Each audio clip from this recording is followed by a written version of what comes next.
readers, and welcome back to my corner of the internet. I'm Shannon, and today I'm going to be sharing with you the best books that I personally read in 2020. I figured this would be a good place to pick up after Vlogmas ended. I hope you guys all had a good week in between Christmas and New Year's, so let's just get on into it. These are really in no particular order, but they're all books that I loved so much this year. And I think they were all published in 2020, if not very close to it.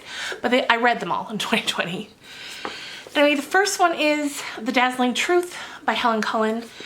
This book was so beautiful, so painfully beautiful in that kind of way that just really gets you right in the heart.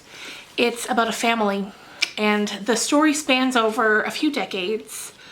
It starts off at a pivotal point in this family's life, and then it goes back in time to tell us how, the parents met. It moves through their lives into, I think, a year after the mom dies, because that's what the book starts off with.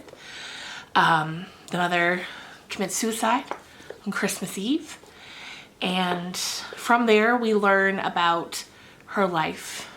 And it just, every time I talk to anyone about books that I read in 2020 that were good, I talk about this one.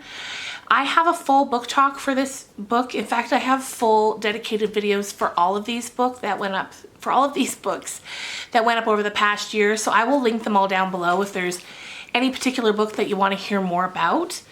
Because they're all so good, of course. But yeah, this one just broke my heart. And anytime I talk to anyone about good books I read this year, this one was always mentioned. Next up is Magic Lessons by Alice Hoffman. This is actually part of a trilogy. This is the first book of the trilogy, but it was the last one to be released. And it's the Practical Magic trilogy.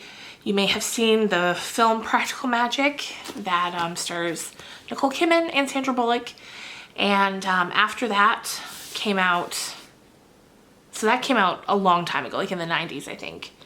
And then, or even earlier, I'm honestly not sure. I'm gonna look that up and put it right here.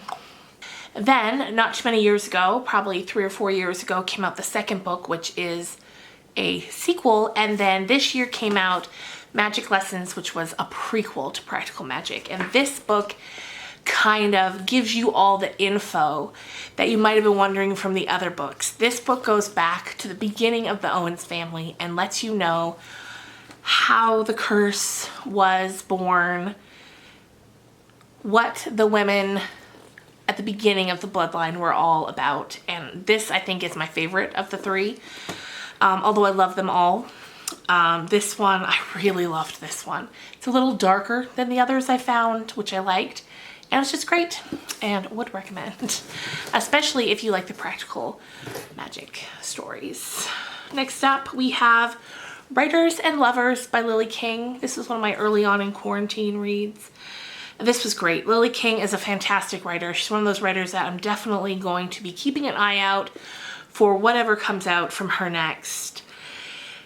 And this one, again, tackles the death of a mother, interestingly enough. So this woman, the woman in this story, her name is Casey. Her mom suddenly dies. It catches her completely off guard, and that's something that she's having a hard time dealing with. And the story is just about this woman who is determined to live a life that she loves, basically a creative life that she loves, and she ends up meeting 2 different men right around the same time, and the men are very different from each other, and it turns into her, trying to figure out what's the best choice for her life. And I really enjoyed it. Beautifully written, and again, just one of those tales that really strikes a chord. This is one that, again, really got me in the heart. Okay, this one, I'm gonna save this one. I'm gonna save this one to last because I think this was my favorite book of the year. Okay, so instead let's talk now about Invisible Invisible Girl by Lisa Jewell. I read this one towards the end of the year when it finally came out, and I really enjoyed this. Lisa Jewell is one of those automatic buy authors for me. If I see she's got a book out, I'm immediately buying it. I don't need to read the blurb.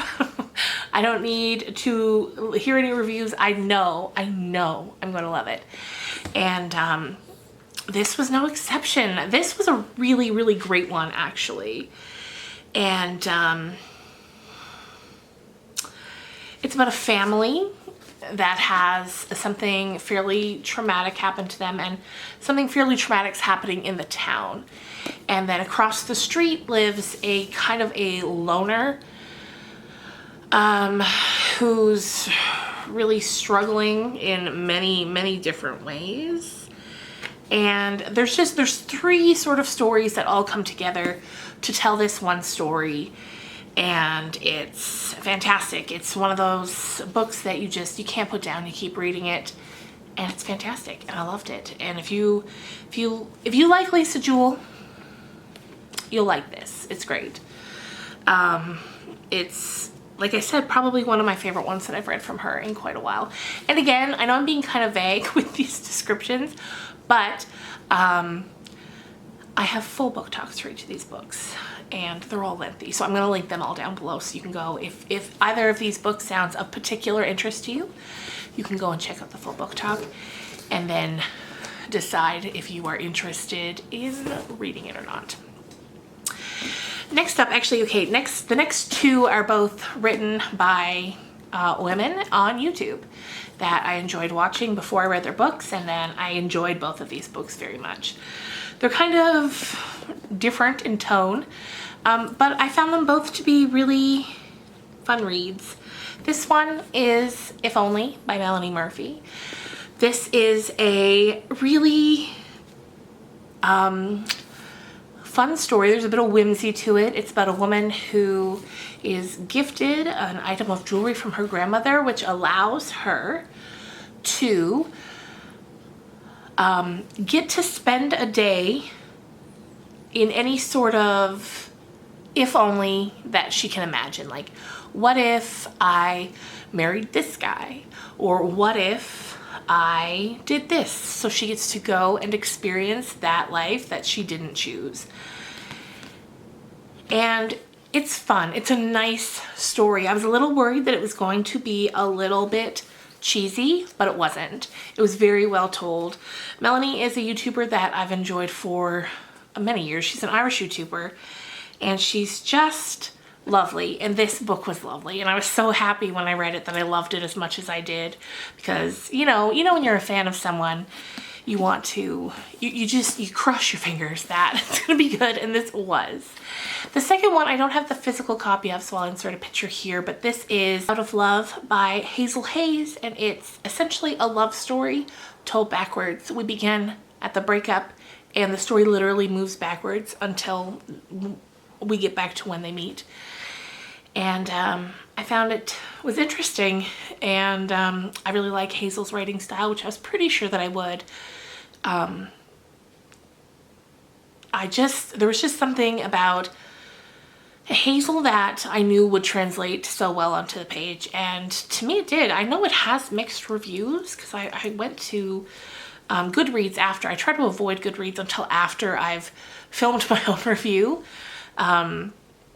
And it had some mixed reviews, but I enjoyed it. I thought it was a simple story told in an interesting way.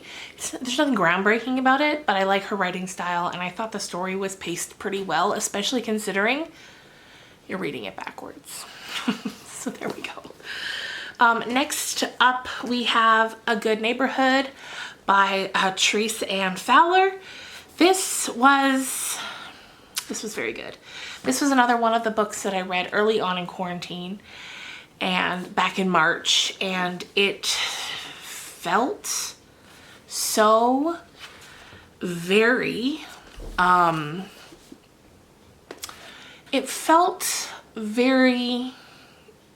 the time. It deals with class, and it deals with race, and it deals with it's two families, and they kind of come to odds. First over a tree in one of their backyards, and then over a budding relationship between their two teenage children. And it's just so good. And again, this is one that I cried many tears reading, and it's so good. It's so good. And yeah, it's very of the times, especially everything that happened throughout the spring with like the Black Lives Matter and things like that. It just felt very timely, and it was very good. The next one, I also don't have a physical copy of this one because I lent it to my friend Krista, but is A Witch in Time by Constance Sayers. I thought this was a really fun story. I love stories about witches and how would you say, like magical realism, although this kind of takes it a little further than just magical realism, but I loved it. I loved it so much. It's about a woman who moves through many different periods of time, different lives that she's living. And through each one, she comes across the same man, and we find out who he is and who she is and what's going on. And I just thought it was so beautifully written. Again, the full book talk will be linked below if that sounds interesting and you want to hear more about it. It was excellent. And then finally, what I would have to say was my favorite book of the year. And that's kind of funny to say because it's a book that is so dark and the subject matter is so heavy that to say it was a favorite almost sounds, I don't know, a little dark, but it's My Dark Vanessa by Kate Elizabeth Russell. This book was so upsetting in so many different ways that the whole time I was reading it, often when I was reading it, I could feel my pulse quicken.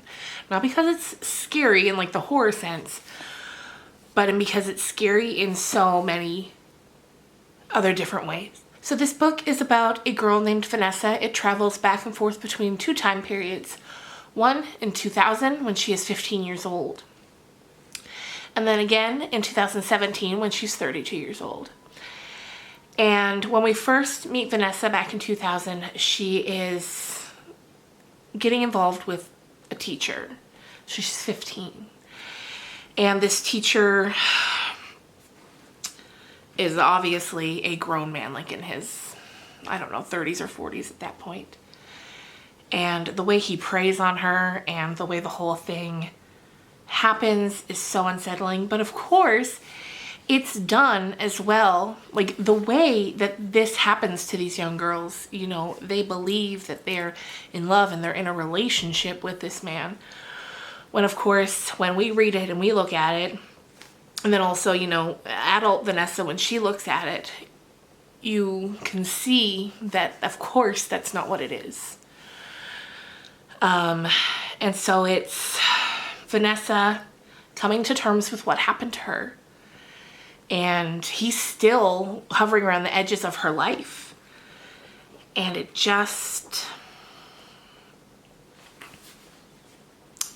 a difficult book to read, but it's so well written.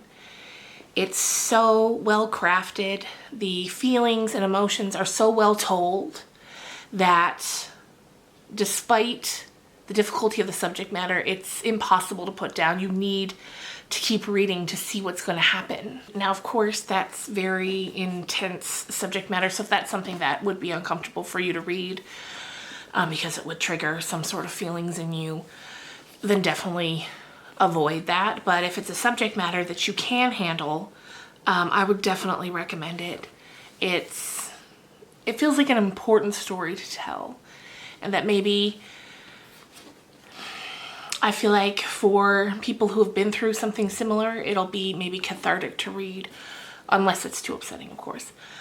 For people who, you know, maybe it'll stop things like that from happening if somebody reads it and they recognize something that could be in the works in their lives. Or if you haven't ever been through such an experience, it gives you insight into how these kind of things happen. And it's a excellent book, beautifully told. And of course, once again, I will put the link in the description down below if you want to see my full book talk on that book. And there you go, you guys. I hope this isn't too long. I was trying to keep it on the shorter side and just link to the full book talks.